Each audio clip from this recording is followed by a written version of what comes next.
Pay చేయడానికి. It will be in billions.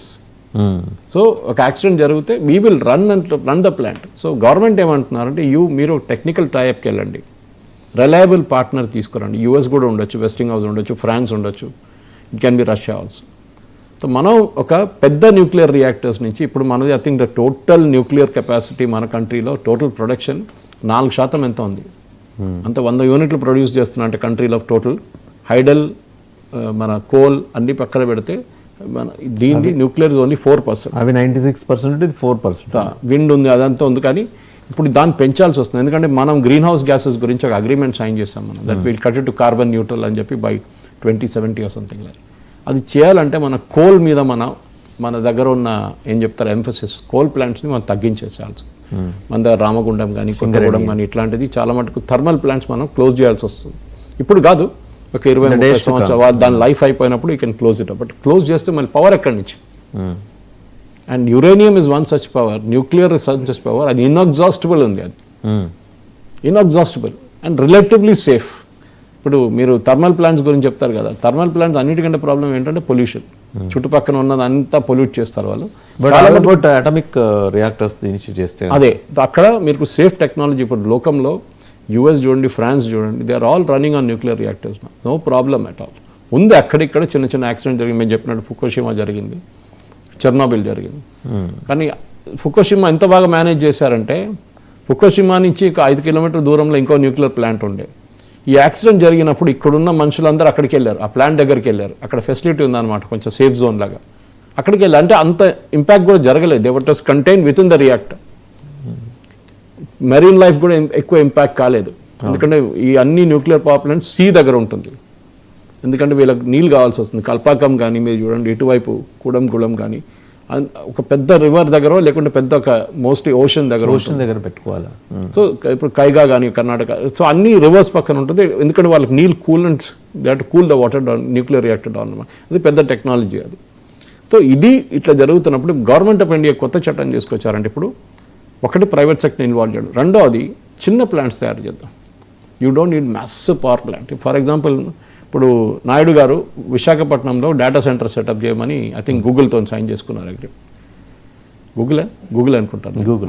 So ఆ అగ్రిమెంట్లో ఇప్పుడు వాళ్ళకి 2 ఇంపార్టెంట్ కాంపోనెంట్స్ ఉంటాయి ఇట్లాంటి ఇండస్ట్రీలో, డేటా సెంటర్స్లో. అది కాకుండా చిప్ మ్యానుఫ్యాక్చరింగ్ కూడా సేమ్ ప్రాబ్లం.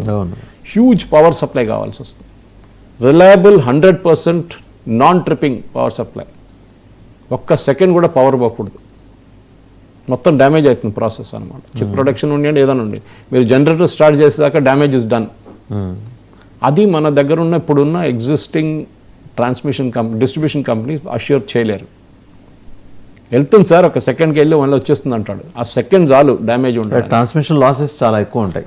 అది అలా, that is a different subject all together. Here the problem is, మీరు నాకు 24/7 365 days uninterrupted even for a micro second నాకు పవర్ కావాలి, సెకండ్ కూడా ఆగకూడదు. అప్పుడు వీళ్ళు ఏం చేస్తున్నారంటే, ఇప్పుడు కొత్త దాంట్లో దాని పక్కనే ఒక న్యూక్లియర్ పవర్ ప్లాంట్ సెటప్ చేస్తున్నారు, డెడికేటెడ్ వన్.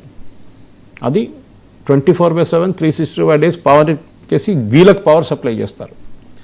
ఎక్సెస్ పవర్ ఉంటే గ్రిడ్కి వీలింగ్ చేస్తారు వాళ్ళు. ఇప్పుడు మన ఇంట్లో సోలార్ పెట్టుకుంటే, సోలారు పొద్దున పూట మీరు సోలార్ అంతా క్యాప్చర్ చేస్తారు. పొద్దున పూట ఏం చేస్తారు, ఈ పవర్ అంతా మీరు గ్రిడ్కి పంపిస్తారు, ఎక్కువ పవర్.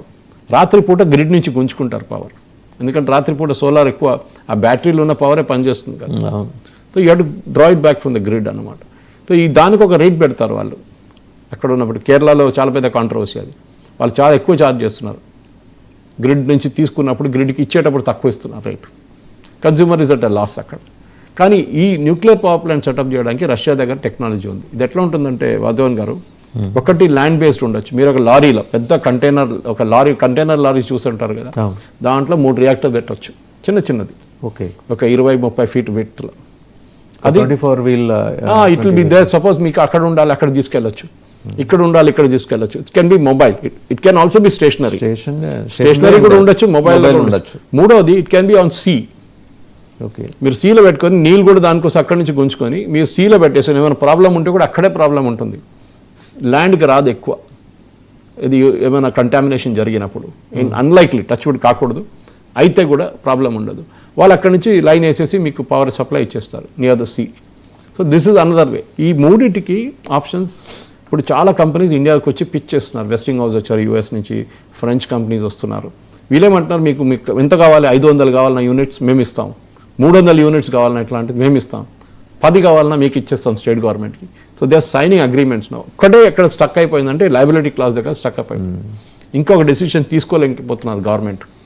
ఎందుకంటే మన దగ్గర ఉన్నారు కదా ఎన్వైరన్మెంటలిస్ట్, మేధా పట్కర్ లాంటి, అరుంధతి రాయ్ లాంటి వీళ్ళందరూ ఉన్నారు, కార్లిల్ గొన్సాల్విస్, వీళ్ళందరూ కోర్టుకి వెళ్తారు. రేపు యాక్సిడెంట్ జరిగితే ఎవరు కడతారు డబ్బులు? గవర్నమెంట్ హ్యాస్ టు డూ అంతే. గవర్నమెంటే రిస్క్ తీసుకోవాలి దాన్ని, ప్రైవేట్ సెక్టర్ తీసుకోరు. మేబీ ఒక పర్సంటేజ్ పెట్టచ్చు. ఏదైనా యాక్సిడెంట్ జరిగితే 30% డ్యామేజెస్ మీరు కట్టాలి, అక్కడ ఉన్న ప్రజలకి డబ్బులు ఇవ్వాలని ఏమని ఇవ్వాలంటే. అది కాకుండా మిగతా 70% మేము పెడతాం. That can be covered by an insurance also. That is also possible. కానీ మీరు చెప్పిన దాని ప్రకారం ఇక్కడ మన దగ్గర జార్జ్ సోరోస్ గ్యాంగ్ కూడా ఎట్లా ఆపడానికి ట్రై చేశారు, స్టెర్లైట్ ప్లాంట్ని ఎట్లా క్లోజ్ చేయించారు, India from being a net exporter మనం ఇప్పుడు కాపర్ ఇంపోర్ట్ చేస్తున్నాం. అది ఆ పరిస్థితి తీసుకొచ్చారు. ఎవరు చేశారు? The same George Soros gang protest చేసి ఆ ప్లాంట్ని క్లోజ్ చేసి పడేశారు. కానీ కూడంకులం ఒకటే, I think Manmohan Singh government మెచ్చుకోవాలి. ఒక్క డెసిషన్ ఆయన తీసుకున్నారు, that we will be tough with this fellows. Police firing అయితే పోలీస్ ఫైరింగ్ చేద్దాం, కానీ we will not allow the plant to be stopped. అది జరిగింది. That is a good decision. ఇప్పుడు దాంట్లోనే మీరు చెప్పినట్టు ఇంకా 4 యూనిట్ కన్స్ట్రక్షన్ ఆల్రెడీ అయిపోయింది.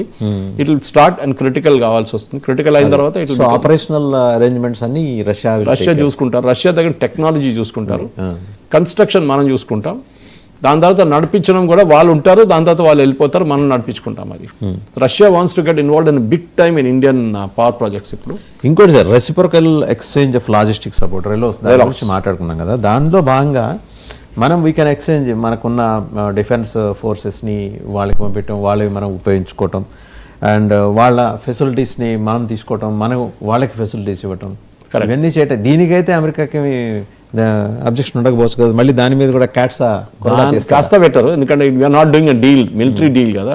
ఇదేమంటున్నా అంటే ఏదైనా న్యాచురల్ డిజాస్టర్స్ జరిగితే మమ్మల్ని మీరు హెల్ప్ చేయొచ్చు, మేము మిమ్మల్ని హెల్ప్ చేయొచ్చు.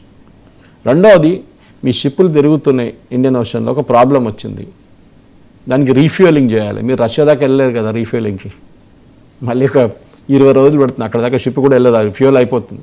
So you can come to an Indian port, fill up and go.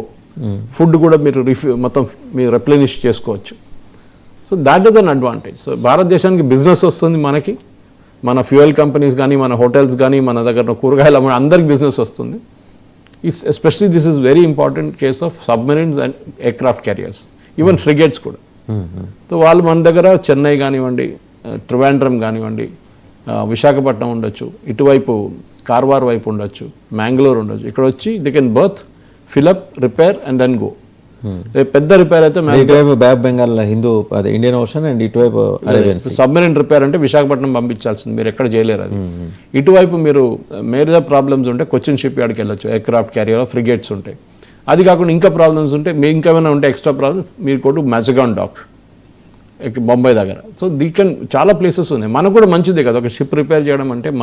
మన టెక్నీషియన్స్కి ఎక్కువ డబ్బులు వస్తాయి, దాని నుంచి ఎక్కువ మందిని రిక్రూట్ చేయాల్సి వస్తుంది. So Russia will give an undertaking, మేము ఒక 20 షిప్పులు తీసుకొస్తాం మీ దగ్గరికి సంవత్సరానికి, 10 షిప్పులు తీసుకొస్తాం. You can calculate the man power. మనకి ఇంతమంది వెల్డర్స్ కావాల్సి వస్తుంది, ఇంతమంది టెక్నీషియన్స్ కావాల్సి వస్తుంది, ఇంతమంది ఏం చెప్తారు లేట్ మిషన్ ఆపరేటర్స్ కావాల్సి వస్తుంది, ఇట్లాంటి వాళ్ళు టెక్ చేసుకోవచ్చు. సో అది ఒక చాలా ఇంపార్టెంట్ భారతదేశానికి. ఎందుకంటే రష్యా ఇక్కడ వచ్చి కూర్చుందంటే ఫస్ట్ భయం వేసేది యూఎస్కి, చైనా కాదు. China and Russia friendly nations కదా వాళ్ళు. యుక్రెయిన్ దాకా, యుక్రెయిన్ ఏ రోజు ఆగిపోతుంది అప్పుడు ఇదంతా అయిపోతుంది, కంప్లీట్ ఫ్రెండ్షిప్ అంతా పోతుంది. కానీ end of the day they both are communist countries, originally communist countries. So వాళ్ళ దగ్గర కూడా డెమోక్రసీ లేదు అక్కడ. కానీ మీరు అడిగిన ప్రశ్నకి ఇవాళ పొద్దున ఇంకో క్లారిఫికేషన్ ఏమొచ్చిందంటే, భారతదేశంలో మన సేలర్స్, మన నేవీ సేలర్స్కి 40 డిగ్రీలు సెంటిగ్రేడ్ సన్ ఉంటే కూడా వాళ్ళకి ప్రాబ్లం లేదు, 10 డిగ్రీలు ఉంటే కూడా మేనేజ్ చేసుకోవచ్చు వాళ్ళు. కానీ రష్యా ఆర్టిక్ రీజన్కి వెళ్తే అక్కడ -30, ఒకసారి -40, -20 మినిమం ఉంటుంది. అట్లా వెదర్ వైస్ ఎట్లా మేనేజ్ చేసుకుంటుంది. రష్యా ఏమన్నారంటే వాళ్ళ కోసం స్పెషల్ మేము యూనిఫామ్స్ కానీ వాళ్ళకి స్పెషల్ ఎక్విప్మెంట్ మేము ప్రొవైడ్ చేస్తాం, so that they can get use to the Arctic circle. మీరు 1-2 సంవత్సరాలు ఆ ఏరియాలో పనిచేస్తున్న తర్వాత మీ బాడీ అక్లమటైజ్ అయిపోతుంది దానికి. మనకు కూడా చాలా మంచిది. ఫర్ ఎగ్జాంపుల్ మనం రేపు రష్యాతో ఒక డీల్ పెట్టుకున్నాం, రాస్నెఫ్ట్ తోటి ఆయిల్ ప్రాస్పెక్ట్ చేద్దాం, ఆయిల్ డ్రిల్లింగ్ చేద్దాం ఆర్టిక్ సర్కిల్లో, northern Russia. So what you do, మీరు మన దగ్గర టెక్నీషియన్స్ వెళ్తారు, కానీ మన దగ్గర ఉన్న వాళ్ళు ముంబై హైలో పనిచేసిన వాళ్ళు, లేకుంటే గోదావరి బేసిన్లో పనిచేసిన అక్కడ వీఆర్ హ్యూమిడ్ కండిషన్స్ ఉంటుంది మనకు. రష్యాలో కానీ అక్కడ -30, -20. సో అడ్జస్ట్ చేసుకోవాలంటే ప్రాబ్లం అవుతుంది. So we have to give them training, వాళ్ళకి ఎక్విప్మెంట్ అంతా ఇవ్వాల్సి. రష్యా అన్నారు, అది ఒప్పందంలో సైన్ చేసుకున్నారు that we will do this for you.